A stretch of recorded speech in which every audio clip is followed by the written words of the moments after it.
Selanjutnya, ya, bagian 2 terakhir, muhasabah, introspeksi diri.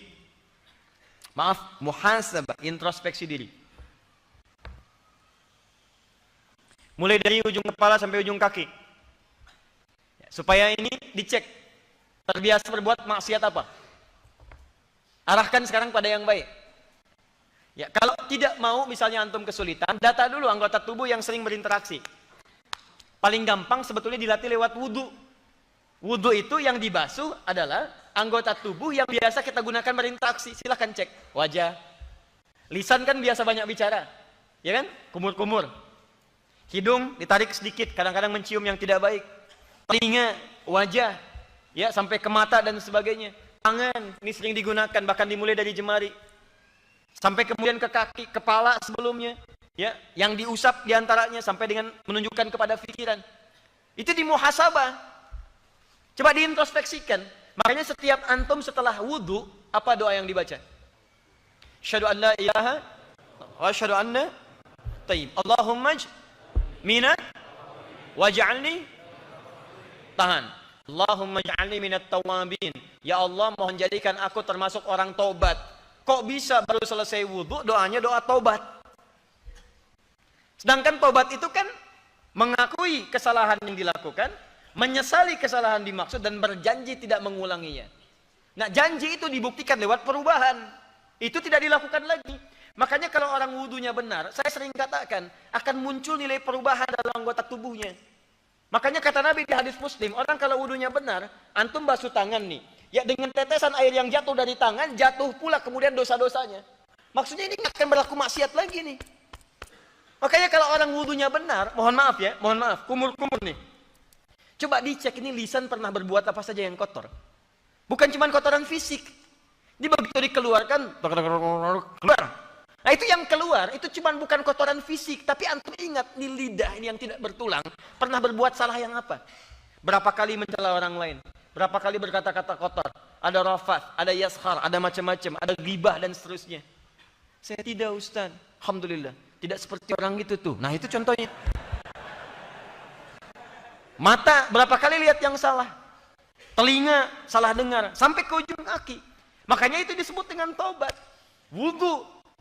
Dan kalau ini benar wudunya, ini berubah nih, tangan gak akan nyentuh yang kotor lagi, kaki gak akan melangkah pada yang tidak baik lagi. Makanya di akhirat orang-orang yang wudunya benar akan diberikan cahaya di anggota tubuhnya. Tud'a ummati yaumal qiyamati ghurral muhajjalin, akan dipanggil umatku hari kiamat dengan banyak cahaya melekat dalam tubuhnya. Cahaya apa itu? Min atharil wudu, bekas wudunya. Makanya sebagian ulama mengatakan al wudu ya mushtaqun minad bau. Sebagian dari kata wudu itu terambil dari kata bau, artinya cahaya. Di dunia ada cahaya husnun, cahaya kebaikan, di tampilan, ya aura-aura kebaikan. Di akhirat cahaya yang sesungguhnya terlihat. Paham sampai sini? Nah, jadi teman-teman sekalian, antum katakan lihat, Allahumma ja'alni minat tawabin. Ya Allah, jadikan aku orang taubat, waj'alni minal mutatahhirin, dan yang terbiasa menyucikan diri. Ketika antum biasa taubat dan menyucikan diri, maka turunlah Quran surah kedua Al-Baqarah di ujung ayat 222. Paling pertengahan. Innallaha yuhibbut tawwabina wa yuhibbul mutatahhirin. Allah mencintai orang yang terbiasa bertobat dan terbiasa menyucikan dirinya.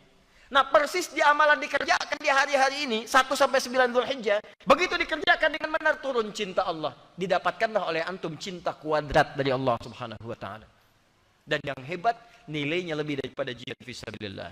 Maka saran saya, kalau sudah masuk ke 9 hari ini, coba pertama latihan paling gampang begini. Keluarkan 9 anggota tubuh dulu yang biasa banyak digunakan. Mata, jelas. Telinga, lisan, mulut. 1, 2, 3. Tangan, jemari khususnya, kan? Sampai kemudian ke ujung kaki. Tambah plus dengan pikiran di atas. Nah, mulai setiap hari, coba antum berlatih. Misal, hari pertama saya akan jaga mata untuk melihat yang baik-baik saja. Yang tidak baik saya nggak akan lihat. Paham ya? Paham? Baik, hari pertama, tanggal 1, mata hanya boleh lihat yang baik.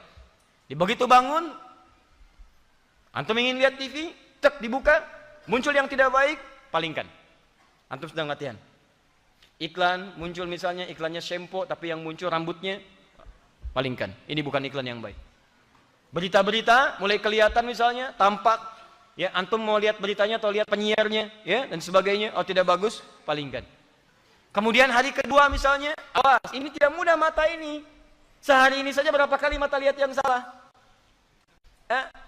Ini survei membuktikan, tadi pagi ada yang menyampaikan kepada kami, itu orang Indonesia saja, orang Indonesia seharinya bisa 4-5 jam pegang handphone. 4-5 jam.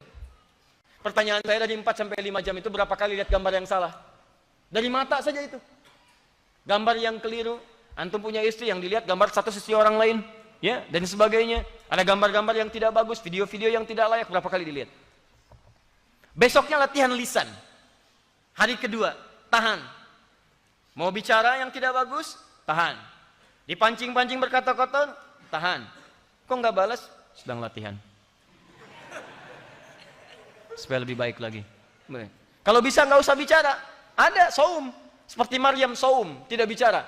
Quran surah 19 ayat 26, paling kanan sebelah atas. Inni nazartu lirrahmani sauma. Saya sedang saum. Apa saumnya? Falan ukallima al-yauma insiya. Saya nggak mau bicara pada hari ini. Tahan. Kata Nabi, man kana yu'minu billahi wal yaumil akhir falyakul khairan aw liyasmut. Siapa yang merasa beriman pada Allah dan hari akhir, katakan yang baik-baik, kalau nggak bisa diam. Ambil dua prinsip itu. Hari ini saya mesti berkata yang baik, kalau nggak bisa diam. Diam. Kenapa nggak bicara apa? Sedang puasa. Puasa apa? Nggak bicara. Kok itu bicara? Contoh.